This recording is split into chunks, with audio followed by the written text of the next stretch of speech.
জয়গুরু, শুভ সন্ধ্যা। সকলকে আমার জয়গুরু।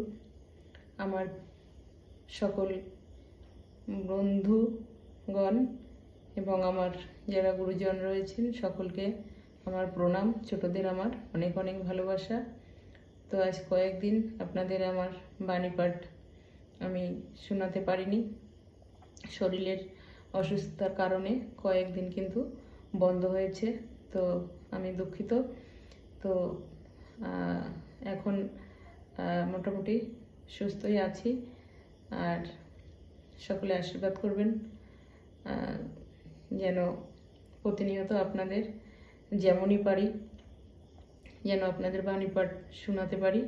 আর আমিও পরম পিতার কাছে সকলের জন্য প্রার্থনা করব, সকলে যেন সর্বদা ভালো থাকেন, সুস্থ থাকেন এবং পরম পিতাকে মাথায় নিয়ে চলেন। তো জয়গুরু সকলকে।